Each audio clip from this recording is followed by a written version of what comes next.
So it's interesting about religion. So my doctorate is in American history, and in particular, I wrote about the history of the book. I focused on a man who was Edith Wharton and, to some extent, Henry James's editor. And so it was understanding the editor-author relationship.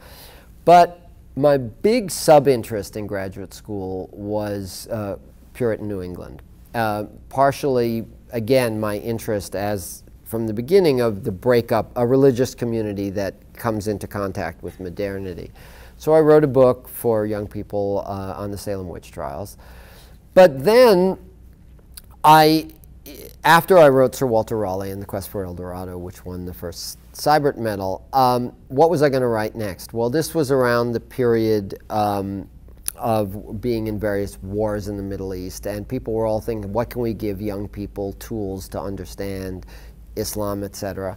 So I said, why don't I write about America when we were a religious fundamentalist, restrictive utopian society, which, because it seemed to me, instead of just trying to say, oh, they're there, let's understand the Muslims, how about us understanding us and what conflicts we've gone through between the idea that having everyone believe the same way is what's going to lead to perfection, as opposed to tolerance for divergent points of view and the debate of sharing, differing opinions.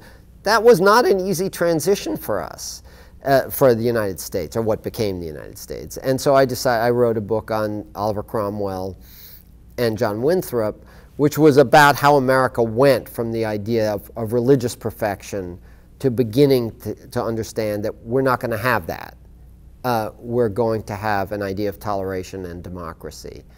And so I think, I am very interested in religion. I am not at all devout, but in my YA materials class, I had my students analyze, we all talk about the dark turn in YA and, why there's so many dystopian novels and novels with girls who've been raped and are cutting themselves and this and that and anorexic. And they all dutifully wrote about how this is understandable and necessary and meets kids' needs, etc. And I said, yeah, but I wonder what are we, in defending what we have against the Philistines, what are we missing? What don't we have in YA? And I don't actually think we have enough books about teenage as a time of spiritual searching. And not because I want you to line up for anything. You can search and wind up atheist, agnostic, I don't care. But I think it is a profound part of being an adolescent to try to figure out. Partially you're scared. What if there is this God up there and I'm on the wrong side and I'm going to hell forever? And on the other hand, it's aspirational. Is there this beautiful truth beyond me somewhere that I can align with in some way and make my own and fulfill and participate? And I actually think our literature is much weaker on that side of adolescence. I also think we're not funny enough. I think we could use a lot more adolescent humor.